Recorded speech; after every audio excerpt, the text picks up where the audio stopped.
नमस्कार साथियों, मैं प्रदीप आपका अपने परिवार स्टडी विद गाजीपुर में स्वागत करता हूं। उम्मीद करता हूं आप लोग अच्छे होंगे, अच्छे से आपकी पढ़ाई चली होगी। आज के हम इस वीडियो में आपको कक्षा 12 के गणित के जो अवकल समीकरण लेसन है उसके जितने भी टाइप के सवाल हैं उन सभी सवालों को मैं आपको सिखाने वाला हूं। बने रहिएगा अंत तक और इन क्वेश्चनों को बोर्ड एग्जाम में आप जरूर पढ़ के जाइएगा। सबसे पहले हम इसमें अवकल समीकरण में कोटि एवं घात ज्ञात करना सीखेंगे, फिर इसके बाद जितने भी टाइप के सवाल आएंगे मैं आपको सिखाऊंगा। तो सबसे पहले आप कोटि एवं घात कैसे निकालेंगे उसको मैं आपको सिखा रहा हूँ। देखिए, तो यह अवकल समीकरण है। इसके लिए मैंने नियम कानून लिखा है यहाँ पर कि सबसे बड़ा अवकलन जो होगा वही उसकी कोटि कहलाएगी और उसकी जो कोटि की घात, ठीक है, जो सबसे बड़ा अवकलन उसकी जो घात होगी वही उसकी घात कहलाएगी। देखिए कैसे, तो 2x² into D square Y upon D X square minus 3dy upon D X plus Y equal to 0। एक क्वेश्चन दिया है, ठीक है। अब इसमें हमें कोटि एवं घात ज्ञात करना है। इन सब की क्या ज्ञात करना है हमें? कोटि एवं घात ज्ञात कीजिए। कोटि एवं घात ज्ञात कीजिए। तो मैंने यहाँ पर जितने भी सवाल लिखा है यहाँ पर सभी का कोटि एवं घात ज्ञात करना है और जितने भी टाइप के कोटि एवं घात ज्ञात करना होता है उन सभी सवालों को मैंने यहाँ पर लिखा है, ठीक है। तो पहला सवाल देखिए यही है, 2x² में यहाँ पर लिख देता हूँ D square Y upon D X square minus 3dy upon D X plus Y equal to 0, ठीक है। तो यह क्वेश्चन हो गया। देखो इस क्वेश्चन का कोटि एवं घात कैसे ज्ञात करेंगे, तो सबसे बड़ा अवकलन खोजिए इसमें। तो सबसे बड़ा अवकलन कौन है? डी स्क्वायर वाई अपान डी एक्स स्क्वायर। ये इससे छोटा है क्योंकि यह एक बार अवकलन है और यह 2 बार अवकलन है। इसी तरह अगर 3 बार अवकलन रहेगा तो वह बड़ा होगा। तो जो सबसे बड़ा अवकलन होगा वही उसकी कोटि कहलाती है। तो यह 2 बार अवकलन, इसलिए इसकी कोटि क्या कहलाएगी? 2, ठीक है। जितनी बार अवकलन वही उसकी क्या कहलाती है? कोटि। सबसे बड़ा अवकलन कोटि होता है। अब घात देखिए, अब इसकी घात देख लीजिए, इसकी घात कितनी है? 1। तो इसकी घात कितनी हो जाएगी? 1 हो जाएगी। तो जो सबसे बड़ा अवकलन है उसकी जो घात होगी उसी वह अवकल समीकरण की क्या कहलाएगी? घात कहलाएगी, ठीक है। अब देखो दूसरा सवाल है। दूसरा सवाल मैं लिखता हूं यहाँ पर ds अपान dt के whole power 4 plus 3d square y upon dt square बराबर 0। अब इसकी कोटि एवं घात बतानी है। तो कोटि एवं घात कैसे निकालेंगे? देखिए, कोटि बराबर और घात बराबर। तो कोटि देखिए, तो सबसे बड़ा अवकलन खोजिए इसमें। तो सबसे बड़ा अवकलन कौन है? यह। इस घात पर मत जाइएगा नहीं तो आप कर नहीं पाएंगे क्वेश्चन को। सबसे बड़ा अवकलन खोजिए। तो सबसे बड़ा अवकलन कौन है? डी स्क्वायर एस अपान डी टी स्क्वायर, ठीक है। तो यह इससे बड़ा अवकलन है, इसलिए इसकी कोटि क्या कहलाएगी? 2। और इसकी घात कितनी है यहाँ पर? इसकी घात 1 है। यहाँ पे कहेंगे इसकी घात क्या है? 1। अब मैक्सिमम लोग क्या करेंगे कि इसकी घात को 4 लिख देंगे। तो ऐसा आपको नहीं करना है। सबसे बड़ा अवकलन खोजिएगा, सबसे बड़ा जो अवकलन वही उसकी कोटि कहलाएगी और उस कोटि की जितनी घात है वही उसकी क्या कहलाएगी? घात कहलाएगी, ठीक है। अब देखिए तीसरा सवाल, तो इसको मैं मिटा रहा हूं। अब तीसरा सवाल देखिए कैसे लगाएंगे हम। तीसरा x dy upon D X plus 2 अपान dy अपान डी एक्स बराबर वाई स्क्वायर। अगर इस तरह हम बताएंगे इसकी कोटि एवं घात, तो इसका कोटि कितना आएगा? 1 और घात कितनी आ जाएगी? 1 आ जाएगी। तो सवाल आपका गलत हो जाएगा, ठीक है। इसको पहले एक फंक्शन बनाइए, फलन बनाइए, एक उचित फलन बनाइए। तो इसका इसमें गुणा कर लीजिए। तो x होगा dy अपान डी एक्स का इसमें गुणा करेंगे dy अपान डी एक्स का dy अपान डी एक्स में, तो इसका क्या आएगा? होल स्क्वायर प्लस 2, ठीक है। अब पूरे का बटा क्या होगा? dy upon D X. अब बराबर क्या होगा? वाई स्क्वायर, ठीक है। इसको उधर पछाड़ कर दीजिए। तो x dy upon D X का whole square plus 2 equal to हो जाएगा, इसका इसमें गुणा करेंगे तो Y square dy upon D X. अब इसको इधर पछाड़ कर दीजिए। तो x dy upon D X का whole square minus Y square dy upon D X, ठीक है, प्लस 2 बराबर 0। अब इसका कोटि एवं घात कैसे निकालेंगे? देखिए कोटि क्या होगी और घात, ठीक है। तो सबसे बड़ा अवकलन खोजिए इसमें। तो सबसे बड़ा अवकलन क्या है? dy upon D x. तो देखो यहां पर भी dy अपान डी एक्स है, यहां पर भी dy अपान डी एक्स है। तो इसकी कोटि क्या हो जाएगी? 1, ठीक है। 1 बार अवकलन है तो इसकी कोटि 1, 2 बार अवकलन कोटि 2, 3 बार अवकलन तो कोटि 3। जो सबसे बड़ा अवकलन वही उसकी कोटि कहलाएगी।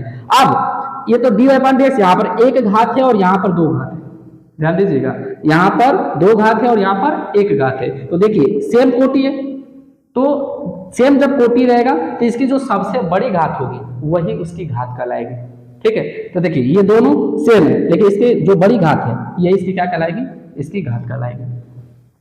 बात समझ में आ गई? ठीक, तो dy पान ds दोनों जब सेम रहेंगे तो जो सबसे बड़ा घात रहेगा जिस पर, वही उसका घात कहलाएगा। ठीक, तो इसकी कोटि क्या हो जाएगी? 1 हो जाएगी और घात क्या हो जाएगी? 2 हो जाएगी। ठीक है, अब देखिए क्वेश्चन नंबर 4, चौथे क्वेश्चन को आप कैसे करेंगे, और यहाँ पर आप क्वेश्चन में फंस सकते हैं इस क्वेश्चन में, और ऐसे टाइप के क्वेश्चन बोर्ड एग्जाम में ऑब्जेक्टिव टाइप में पूछे जाते हैं। ठीक है, तो इस क्वेश्चन को मैं मिटा रहा हूँ, देख लीजिए कैसे मैंने लगाया इसको। ठीक, पहले इसका इसमें हमने गुणा किया, फिर इसके बाद +2 बराबर इसके dy पान ds को इधर पक्षांतर कर दिया, तो ये आ गया। ठीक है, फिर इसके बाद इधर पक्षांतर करके फिर मैंने इसका मान निकाल दिया। ठीक, तो इसको रोक रोक के आप इसका स्क्रीनशॉट ले लिया करिएगा और अच्छे से देखिएगा। अब चलते हैं नेक्स्ट क्वेश्चन की तरफ। देखिए अब क्वेश्चन नंबर हम 4 पे चलेंगे। क्वेश्चन नंबर 4 कैसे अब लगाओगे? Question number 4, d² y upon dx² का whole square plus cos dy upon dx बराबर क्या है? 0। अब इसमें कोटि घात कैसे निकालना, याद रखिएगा उस अवकल समीकरण का हम कोटि एवं घात निकालेंगे जो परिभाषित होगा, जो अवकल समीकरण परिभाषित होगा। यदि परिभाषित फलन नहीं है तो उसका घात आप नहीं ज्ञात कर सकते, कोटि भले ही निकाल सकते उसका। देखिए कैसे, अब इसकी कोटि आपसे पूछा जाए तो आप तुरंत बता देंगे इसकी कोटि क्या, सबसे बड़ा अवकलन, इसमें सबसे बड़ा अवकलन देखिए 1 बार अवकलन है और ये 2 बार अवकलन है, इसलिए इसकी कोटि क्या हो जाएगी? 2। जो सबसे बड़ा अवकलन वही उसकी कोटि कहलाती है। अब घात, तो आप लोग को पीछे भी मैंने बताया क्या कि जो इस कोटि की घात होती है वही घात लिख देना है, तो यहाँ पर आप घात क्या लिख देंगे? 2। अगर आप ऐसे लिख देंगे तो यह क्वेश्चन क्या हो जाएगा? आपका गलत हो जाएगा। ठीक है, तो इस प्रकार आपको नहीं लिखना है, कोटि आप भले लिख देना, लेकिन घात हमेशा याद रखना कि जब फलन परिभाषित होगा तभी कर पाना, तभी उसका कोटि तो निकाल सकते हो, घात नहीं ज्ञात कर सकते हो। देखो कैसे, हमने cos x फलन पढ़ा है, cos x cos थीटा। ठीक है, लेकिन यहाँ पर x के स्थान पे क्या दिया? dy पान dx, जो कि उचित फलन नहीं है, एक परिभाषित फलन नहीं है, इसलिए क्या कहेंगे कि इसकी घात ज्ञात नहीं किया जा सकता है, घात ज्ञात नहीं किया जा सकता है, ज्ञात नहीं किया जा सकता है। ठीक है, या ऐसे भी कर सकते हैं कि यह परिभाषित नहीं है। ठीक है, या परिभाषित फलन नहीं है, इस बात को याद रखिएगा। तो इसकी घात हम ज्ञात नहीं कर सकते हैं, ऐसा क्यों? क्योंकि यहाँ पर परिभाषित फलन नहीं है। अगर यही रहता cos x dy upon dx रहता तब तो हम कहते हैं इसकी कोटि 2 है, घात भी 2 है, लेकिन यहाँ पे परिभाषित फलन न होने के कारण हम क्या कहेंगे कि इसकी कोटि 2 है परंतु घात क्या है? परिभाषित नहीं है, अर्थात ज्ञात नहीं कर सकते। ठीक है, याद रखना है, या ऐसे भी लिख सकते हैं परिभाषित नहीं है, परिभाषित नहीं है। ठीक है, तो इसकी घात को हम ज्ञात नहीं कर सकते। चलिए नेक्स्ट क्वेश्चन को देखेंगे हम। पांचवा है √a+x, जितने भी टाइप है मैंने सबको लेकर आया हूं यहाँ पर, देखिएगा आपके इसके अलावा कोई टाइप नहीं है। ठीक है, जितना मैं बता रहा हूँ देखिए ध्यान से, dy पान dx प्लस x बराबर 0। अगर आपसे कोटि पूछे तो आप क्या कहेंगे? कोटि इसका सर 1 हो गया और घात क्या हो जाएगा? घात इसकी 1 हो जाएगी। ठीक है, इस तरह, क्योंकि इसका जो सबसे बड़ा अवकलन है, सबसे बड़ा अवकलन क्या है? 1 बार अवकलन है, तो इसकी कोटि 1 हो गई और इसकी जो घात होगी ये इसकी क्या कहलाएगी? घात कहलाएगी। अगर आप ऐसे करते हैं तो भी आपका ये क्या होगा? क्वेश्चन गलत हो जाएगा। ध्यान से सुनना। अब यहाँ पर करड़ी आ गया, क्या आ गया? करड़ी। और जब भी फलन में करड़ी रहेगा तो वो परिभाषित फलन नहीं माना जाएगा, इसलिए उसका पहले उसको वहां से करड़ी को हटाइएगा, फिर इसके बाद इसका कोटि एवं घात ज्ञात करना है। तो इसकी करड़ी को हटाने के लिए हम क्या करेंगे? देखो a+x dy पान dx, इस x को इधर पक्षांतर करिए तो क्या आएगा? इधर प्लस है, इधर आएगा तो माइनस हो जाएगा। तो आप इस दोनों पक्षों का वर्ग कर दीजिएगा। जब दोनों पक्षों का वर्ग करेंगे तो a+x हो जाएगा और ये क्या होगा? dy पान dx का होल स्क्वायर हो जाएगा। इस तरह, जैसे कहने का मतलब करड़ी x है और y बार है तो इसका होल वर्ग करेंगे पूरे का ना, तो करड़ी का वर्ग क्या आएगा? x और y का y स्क्वायर। इस तरह देखिए आगे, बराबर -x का वर्ग, -x का वर्ग करेंगे तो माइनस का वर्ग प्लस हो जाएगा और x का x स्क्वायर हो जाएगा। अब निकालो इसकी कोटि एवं घात। तो कोटि क्या आएगी इसकी? 1, क्योंकि 1 बार अवकलन है, ये इसकी कोटि। और घात देखिए, तो जो इसकी घात होगी इसी कोटि का जो सबसे बड़ा अवकलन है उसकी घात देख लीजिए, इसका घात कितना? 2। तो कोटि 1 हो जाएगा, घात 2 हो जाएगा। अगर मैं डायरेक्टली करता तो इसकी कोटि 1 आती है परंतु घात भी 1 आता, जो गलत रहता आपका। इसलिए पहले कर्डी, यदि कर्डी में कोई भी सवाल रहेगा तो उसको कर्डी को पहले हटाना है आपको, हटा के फिर इसके बाद कोटि इसका घात निकालना। ठीक, अब चलिए इसका नेक्स्ट क्वेश्चन देखेंगे हम, क्वेश्चन नंबर 6। तो इसका एक स्क्रीनशॉट ले लीजिए आप।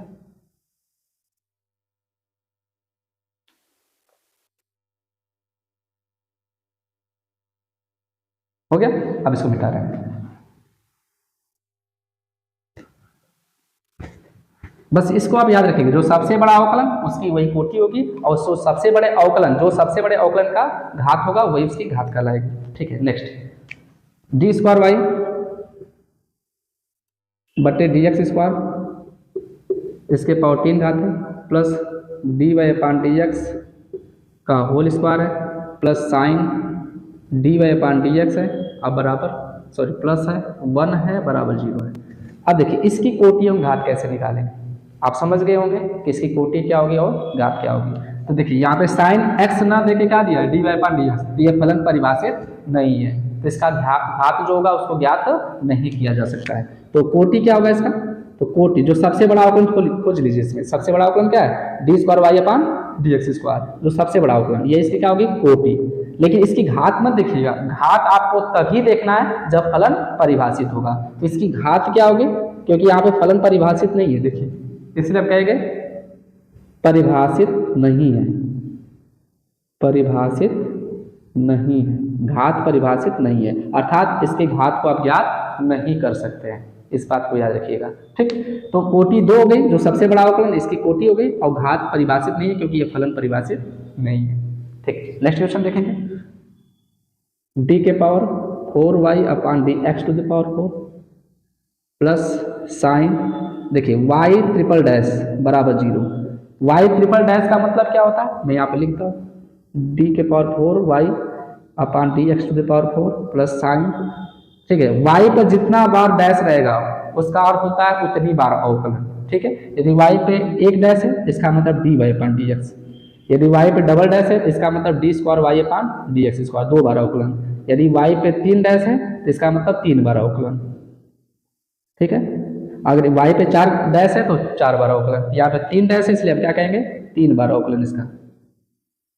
ठीक है, बराबर 0। तो देखिए यहाँ पे 3 बार अवकलन हो गया, तो यहाँ पे साइन के बाद x होना चाहिए था, लेकिन यहाँ पे क्या दे दिया, 3 बार अवकलन दे दिया, अर्थात ये फलन परिभाषित नहीं है। इसलिए क्या कहेंगे, इसकी कोटि कितनी हो जाएगी, तो कोटि हमेशा वही, जो सबसे बड़ा अवकलन उसकी कोटि वही रहेगी, लेकिन घात को ज्ञात करते समय, ठीक है, घात जब ज्ञात करिएगा तो उसमें फलन को देखिएगा कि ये परिभाषित है कि नहीं। तो कोटि इसकी हो जाएगी 4 बार सबसे बड़ा अवकलन 4 हो गया, फिर इसके बाद घात परिभाषित नहीं है, अर्थात इसे आप ज्ञात नहीं करेंगे, परिभाषित नहीं। ठीक है, इसकी घात परिभाषित नहीं है, आप घात ज्ञात नहीं कर सकते क्योंकि फलन परिभाषित नहीं है। इतनी बात समझ आ गई। ठीक, एक क्वेश्चन और बचा है, इसको भी देख लीजिए, मैं इसको यहीं पर बता देता हूँ। देखो, तो अब यहाँ पर देखिए 3/2 है, 3/2 का मतलब है इसका घनमूल दिया हुआ है। तो सबसे पहले इसको क्या करेंगे, कर्डी को हटाएंगे, तो दोनों पक्षों का वर्ग कर दीजिए। तो जैसे दोनों पक्षों का वर्ग करेंगे तो यह डी स्क्वायर वाई अपान डी एक्स स्क्वायर के पावर 2 घात हो जाएगा, बराबर 1 प्लस डी वाई अपान डी एक्स का होल स्क्वायर के पावर क्या होगा 3/2, इसका वर्ग करेंगे तो क्या हो जाएगा, ऊपर 2 से गुणा कर लेंगे आप, तो 2 से ये 2 कट जाएगा, तो ये होगा डी स्क्वायर वाई अपान डी एक्स स्क्वायर का होल स्क्वायर बराबर 1 प्लस डी वाई अपान डी एक्स का होल स्क्वायर, इसके पावर 3 घात हो गया। ठीक है, इस प्रकार ये फलन परिभाषित हो गया। अब देखिए, तो इसकी कोटि क्या होगी, तो कोटि जो सबसे बड़ा अवकलन, देखिए यहाँ पर 2 बार अवकलन है और यहाँ पर 1 बार अवकलन है, तो सबसे बड़ा अवकलन कौन है, यह 2 बार है, तो यहाँ पर लिखेंगे कोटि 2।